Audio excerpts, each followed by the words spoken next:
But tell me about your journey as a health coach. If I want to come to you and say, Tamara, I'm in limbo, I want to change my life, what would that consultation look like? So I always start with why. The question is why, Alicia? Okay. Why do you want change? Okay. And when we delve deep into what is your why, because motivation gets us started, but it doesn't keep us going. On my own health journey, I really had to look at why I wanted to change my life. Why did I want to stop drinking? I haven't touched a drink in over 2 years. Wow. Why? And write it down, that pen to paper to the brain, that connection, imprinting that in my brain and sticking it up on my bathroom mirror. So every morning when I wake up, my why is there. Why are you getting up today? Why am I doing the things I'm doing? Becoming conscious. I was living a very unconscious life.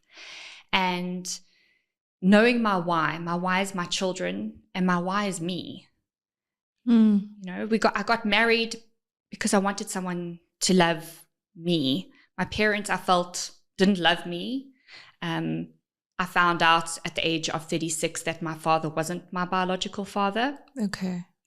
And my biological father has no interest in me, and I can understand that. But it can be very hard on a child, because my inner child is like, well, Dad never loved me. Mom made different choices. Dad made different choices. Who's going to love me? I'm going to get married and he's going to love me and it's going to fix everything.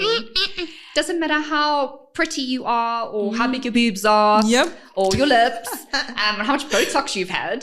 It's not going to bring you self-love. Yeah. So understanding, getting to your why and reparenting the little person inside of you. Tell me about that, reparenting the little person inside of you. So we all have childhood wounds, things that happen in our childhood, which you can definitely attest to, that we carry with us.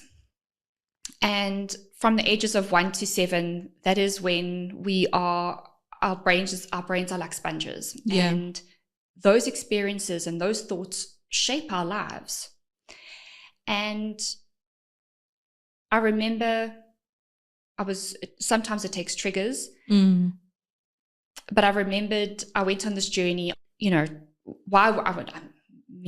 have crossed my path here and there, but it was like, well, why doesn't he love me? I've got a 6-pack, I've got boobs, I've got blonde hair, like, why don't you love me? And the one day I was going to put this post on Instagram. I'd done a photo shoot, I looked amazing, and I was like, hashtag I am enough. Yes, I look amazing. And I was about to stick this half naked picture on social media. And I messaged my sister and I said, listen, what do you think? And she said to me, do you feel like you're enough? What do you want from this post? Is it the validation that you're looking for? Would you like the likes? And I really had to think long and hard about that. And then I found a picture of a little girl with blonde curly hair at the age of 6. Okay. And that's me. Okay. And she used to cry at night when her mom wasn't around and her dad wasn't around and be like, why am I not enough? Why don't they love me enough? Why don't they choose me? And I completely forgot about that until that picture. And every day I wake up and the decisions I make are for the little person inside of me. How am I going to show up in this world? What would make her proud? What would make her feel safe? Because I can't keep blaming my parents. They did the best that they could with what they had. And if we look at our parents' backgrounds and their marriages and their trauma, hell, that's, whoa. They have a lot to deal with. That's a lot to deal with, and they definitely are not going to be unpacking it on a podcast. But I'm reparenting the little girl inside of me. I'm making choices for her as an adult. Wow. Okay. So now let's get into this thing that I really want to know about, perimenopause. What is that, Tamara? Let's take one step one step further. Okay, back. take me you one wherever. step further back. Take me wherever you want to take me. Before we get to perimenopause. Yes. So, having been through many cycles of depression and antidepressants and coming off them, going back on, when I think back, there was always a cycle that I would go in. I remember some really bad days. And as women, we are cyclical beings. If you think about it, why did we come into this world? Like, why are we here, Alicia? Why would you say we are here? I don't know. I feel like our job is to just nurture. I also think it's for purpose. I don't know. Like, that's deep. I think we're here to be nurturers, to bring support. Yeah, I think that's why we're here. I don't know. Yeah. And it's a pretty good answer. Okay. But if I strip it down to the basics, I take away your purpose, your personality, your identity, your culture, your likes, your dislikes. My girl, you got some hormones going on inside of you. Oh my gosh. and, you know, as women, we don't speak about puberty. We don't speak about our periods and menstruation. And so many of us have got stories, horror stories of what we've had to go through in terms of menstruation. But that's why we're here, is evolution, the driving force. Without reprocreation, the world will come to an end. So our sex hormones are like the driving force behind our behavior, the way we show up, our health. And as young girls, I don't know what your experience was. Do you want me to share? The first day you got your period, Alicia, let's share that with the world. You know, I remember weeks prior to that, my mom, so we lived in a flat. So the bathroom door, we didn't have a key, but it was like this, I can't describe it, but we would lock it manually with this thing. So anytime she wanted to invade my privacy, she'd take like a butter knife and then just open, like slot it there and then just open, and then, you know, she'd just chill with me in the bathroom because I was the only child. So there was a time where I went into the bathroom and I was like, I'm going to take a bath. And that day she, you know, opened, and I was like, don't open. And then she thought I was on my period. And I wasn't. I think I was in grade 7 at the time. So she, in her mind, thought, no, she's on her period. She doesn't want to tell me she's on her period. Oh my God, like my child is growing, blah, blah, blah, blah, blah. So I went to school and I'm sitting in class, and then the teacher says, Alicia, the principal is calling you. So I go into the principal's office, and I get into the principal's office. My mom packed a pair of jeans. Oh my God. And then she also bought me like a big pack of always Ultra Pads. And then I get to class. I'm in grade 7. And because of the colors of the packaging, it was in a spar plastic. And because of the colors of the packaging, everyone thought I had marshmallows. And I was like, Alicia, why are you stingy with the marshmallows? You know, I walked into her office that day because I would walk to her office, and then from her office, we'd walk home. I got to her office with those jeans and that plastic in my hand, and she could obviously see I'm not wearing the jeans, which means nothing's happening. And she was just like, I'm so sorry. I thought you were on your period. So that's my story. But when the actual period happened, unfortunately, she had already passed. I was with my aunts at the time, but yeah, I don't remember it being like a hectic process. It was uncomfortable, but they were awesome support. Like the aunt that I was staying with at the time did support me with like painkillers and, you know, hacks, like put a hot water bottle on your tummy. And yeah, so it wasn't so bad. It's good to know. Yeah, but it was embarrassing, but very kind of your mom to really go that extra step. Yeah. So a lot of us, we get our periods. So I got mine in grade 6, and my mother also wasn't around, and called out to my dad, listen, can you go to the pharmacy? And he went and got me a pack of pads and came back. And that was the end of the discussion. No one ever discussed what was happening with your hormones, this whole thing called puberty, and what I was about to journey through, what we're about to journey through. Because it's not just about your periods, it's about your hips, your boobs, your skin, your brain, your emotions. Talk about it. It's a complete and utter roller coaster. And you've got a little girl as well. So that's where I like to start. We get these hormones in puberty, and puberty now starts as early as 9 and can last up until 15. And it doesn't happen overnight.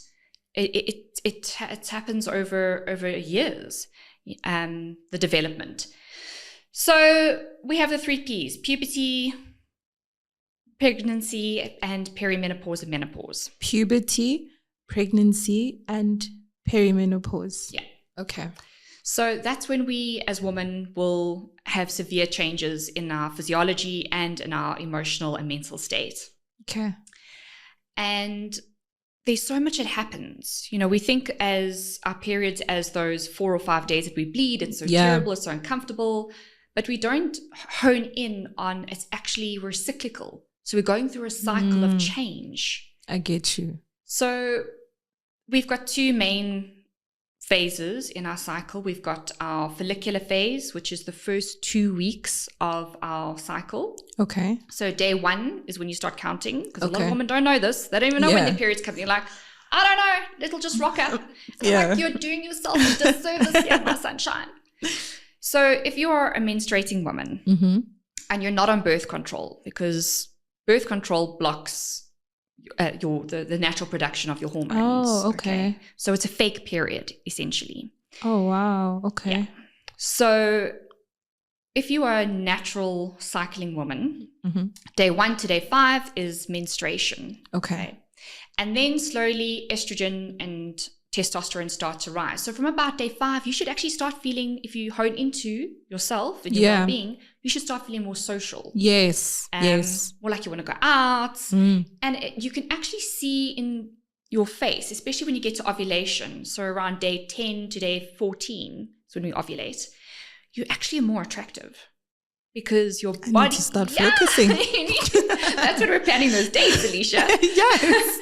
Because your body wants you. That's how powerful your body is. Wow. It wants you to go out there and find a partner. It wants you to reprocreate. Listen, I think there are enough people on the planet. We don't need any more. But this is how powerful your hormones are. And then if it doesn't take place, then from a day 14 to 28, that's when our hormones start to drop and our body gets ready to...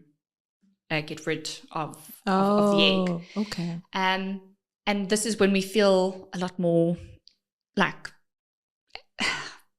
irritable, maybe very irritable, very irritable. Yeah. And we want to stay in. We want to just chill on the couch. We feel we want to eat more. Yes. We want to eat more. So those are all normal things. But things like PCOS, polycystic ovarian syndrome, so many women suffer from and they have no idea.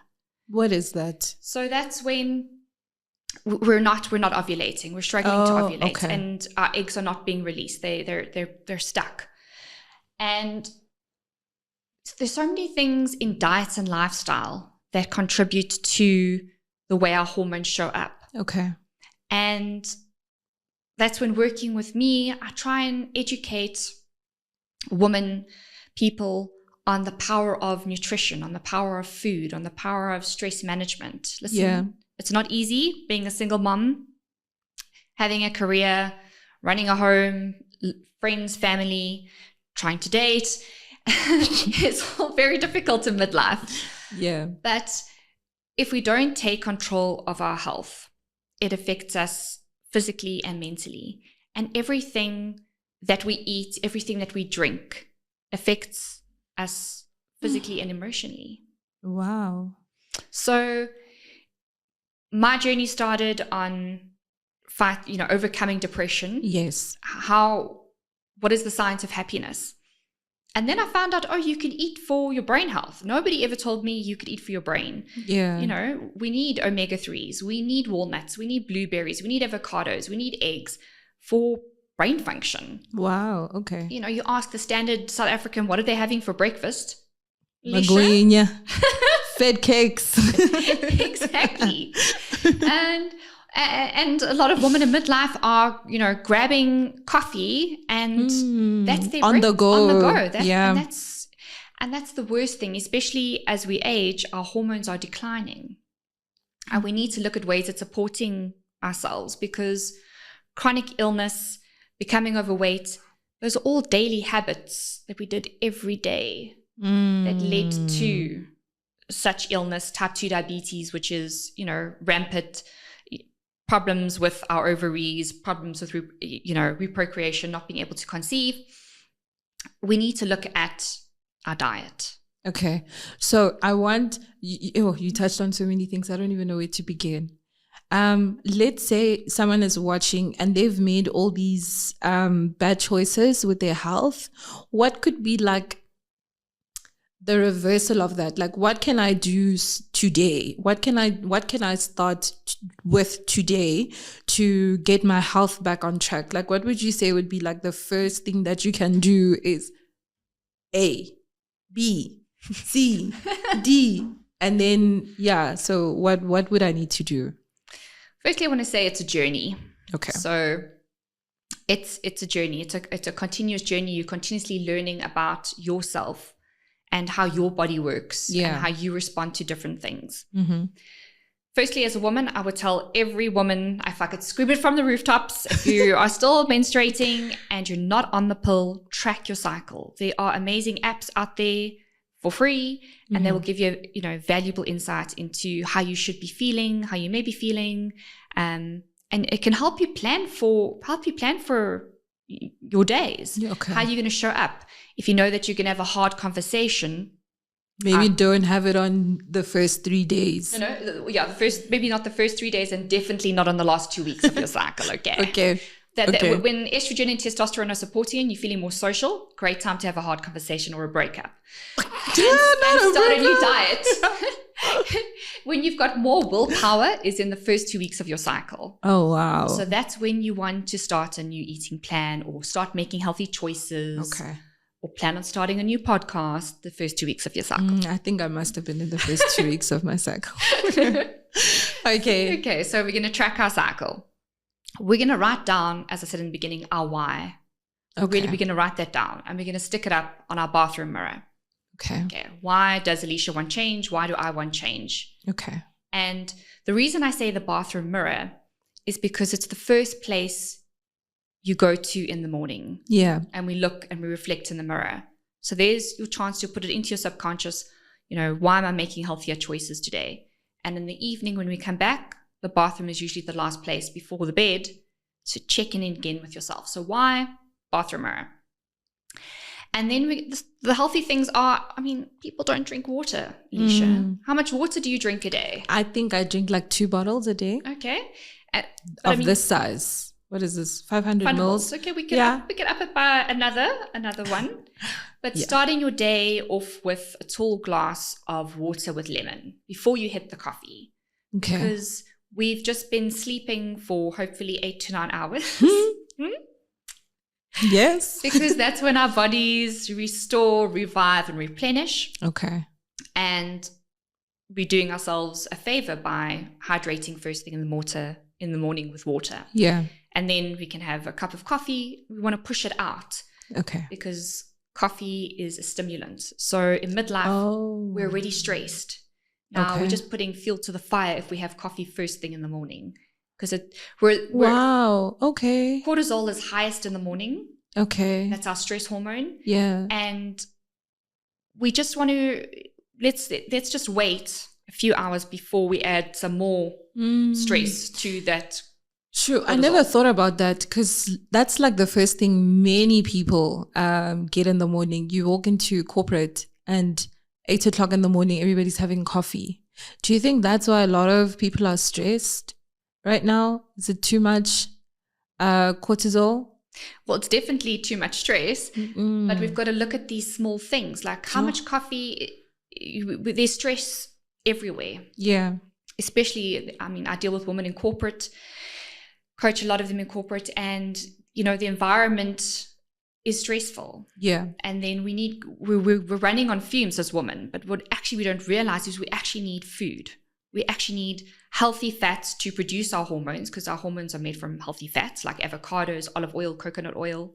We need protein to keep us full for longer, because if we rush out the house and we have our cup of coffee, what are we having as our next meal?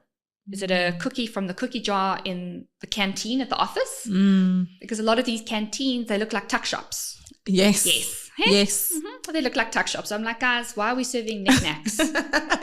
Okay, this is a giant corporate, but we've got knickknacks here. How are we supporting our staff? Yeah. With the healthy choices. So cutting back on caffeine, replacing coffee maybe with green tea. It doesn't have the same, it's still high in caffeine, but it's got a lot more health benefits. So becoming more conscious of your choices. If you're in the canteen at work and there is an apple and some nuts, some almonds or cashews, and there's a packet of chips or a Jungle Oats bar, we're going to say no to the Jungle Oats bar. No. I have a Jungle Oats bar for breakfast even sometimes. Oh my God. I promise you. And I think I'm healthy. I literally feel like, oh my God, yes, I'm healthy today. Jungle Oats bar, strawberry flavor. No. Oh my gosh. No. A lot of people look at me and they go, you've got a lovely figure. And yes, it's because I eat.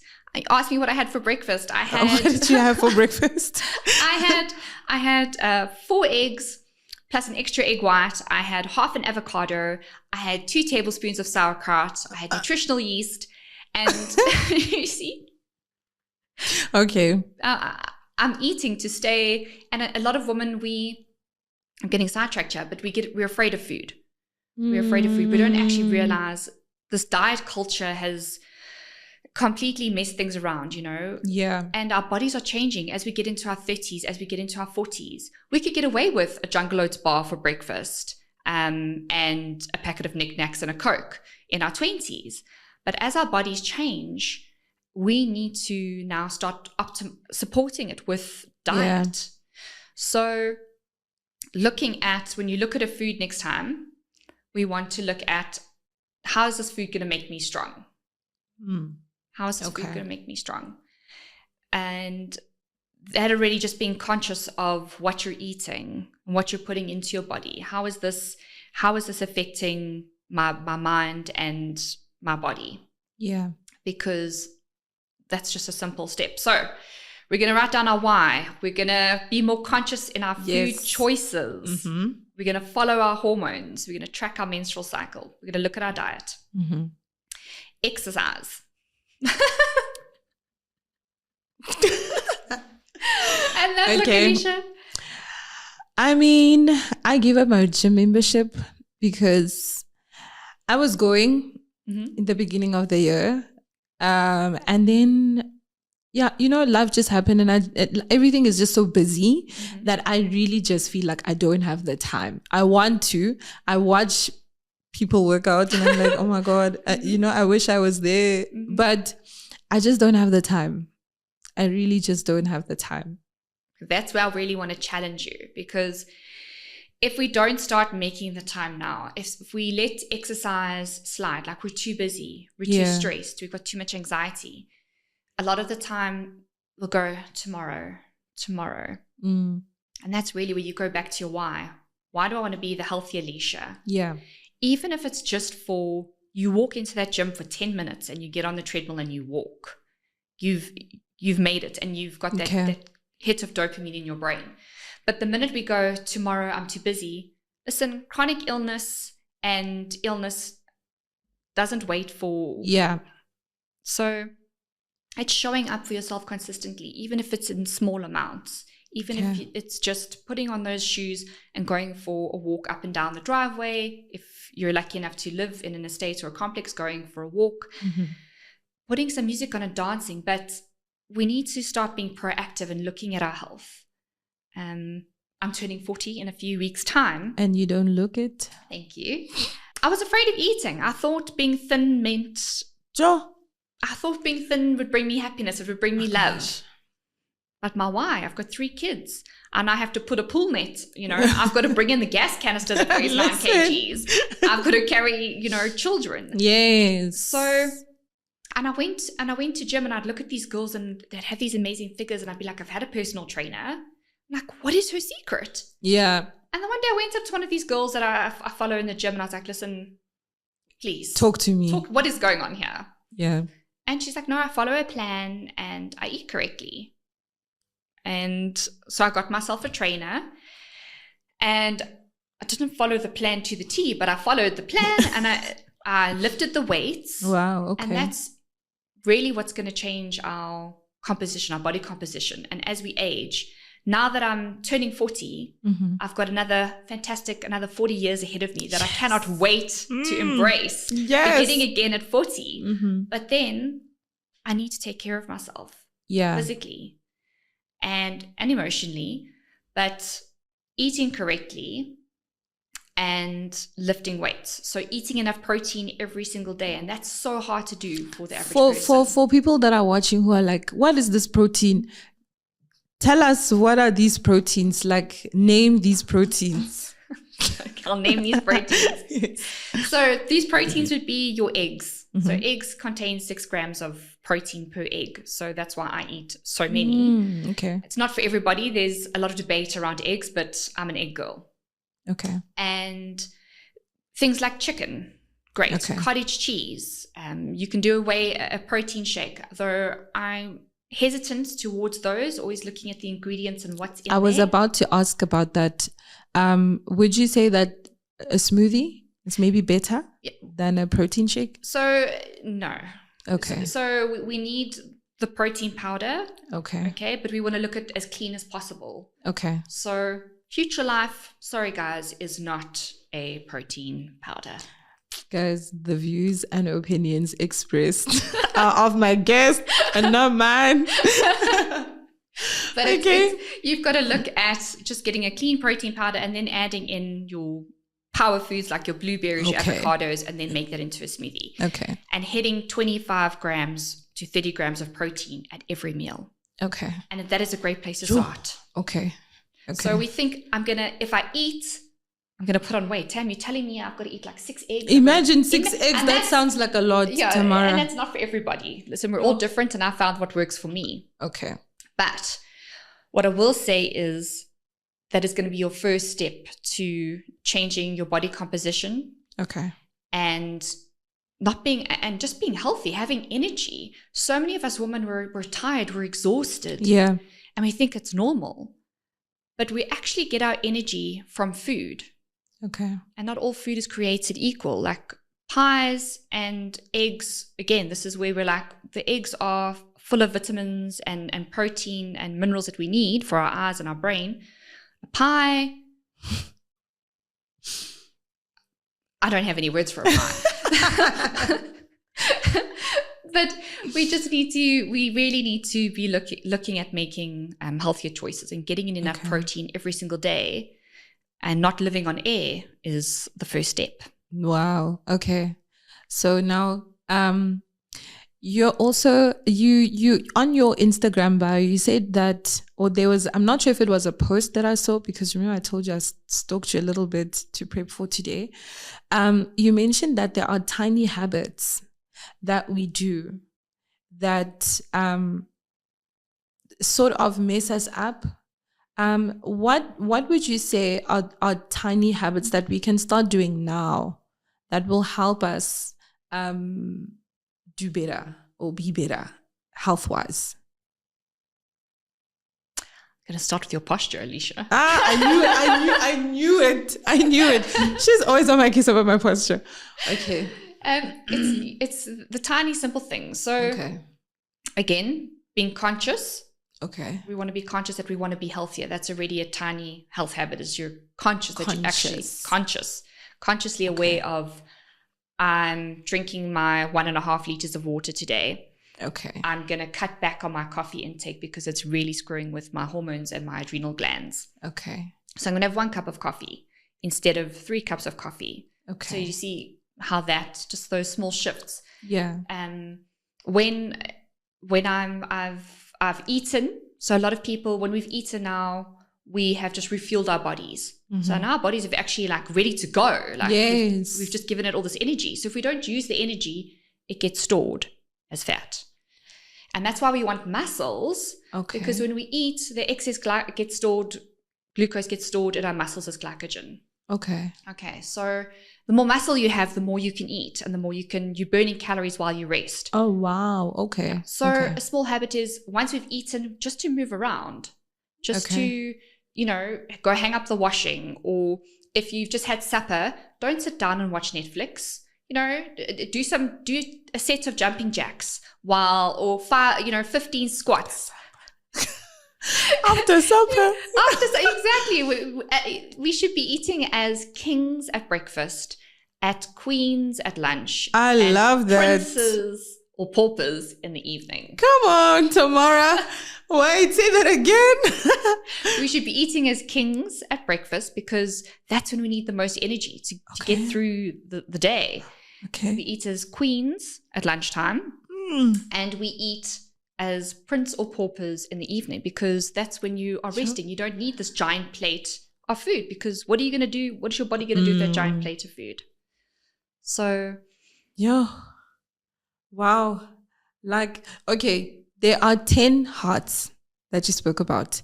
Tell my people about those 10 hearts, please. So these are my 10 hearts to total health and happiness. Okay.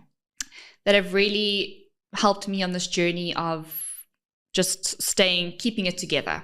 Okay. And the first is mindset. We've spoken about that. Yeah. Our why. Your why. Our why, and being conscious of the choices that we make. Yeah. And the way we show up in the world.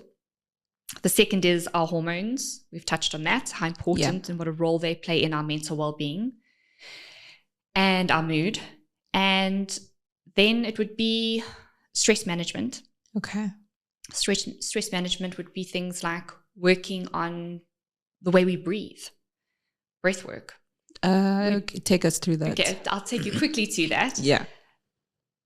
We all need to work on stress, because stress and diet and lifestyle lead to chronic illness. They're the triggers. And we can't get rid of our stress. We can't get rid of our screaming children. We can't get rid of our boss that might not see eye to eye, or a colleague, or an ex. We can't get rid of those stresses, but we have to learn to manage them. We come into this world with breath. We're born with breath. And we leave with breath. So, and I don't know what kind of birth you had, but I gave natural birth 3 times. And the doctor would keep saying to me, just don't hold your breath, breathe. And I'm like, just trying to get this kid out. And breath regulates your nervous system. But nobody told me that during my pregnancies. And had I learned to manage my breath, those natural births would have been a lot easier. I had a C-section. No. I was like, no. The thing is, my pain tolerance is very low. Yeah. I immediately knew I wanted to get a C-section. Because when I fell pregnant, I remember, I think it was the first trimester, the first 2 weeks, I almost had a, what they called a missed abortion or something like that. Mm-hmm. So that already just, the fear of not carrying full term and all of that already just got me scared of the birth itself. So I like prepping for things. So after going through that, I remember my doctor gave me these, I don't know, I can't remember what they call them, but it's pills that you have to put suppositories, yeah? Suppositories, yes. Yeah. So that my lining or uterus line or something can be thicker, because mine was apparently thin. It couldn't carry the baby. So after that, I started to watch a lot of videos about birth, and I was like, no. No. So I opted for C-section. Immediately, every time we'd go to the doctor's office, I'd be like, I want a C-section. And he said to me, but your body's fine. You'd actually be fine for natural birth. And I was like, no, take me to the C-section, please. So I skipped all of that. Okay, well, I got my 3 badges. Yes. So breath work is just so important, because a lot we see our heart when we get tensed, our heart rate, your breath becomes shorter. Okay. And you can feel like when you're feeling anxious, you can actually feel your heartbeat and your breathing is very short.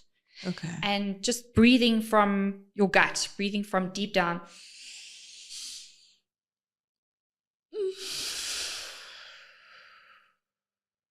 And just gently out your mouth, it just automatically makes you feel better. Okay. Bring you to a different state. Okay, let's a parasympathetic do state. That again. Let's do that again. Okay, breathe in.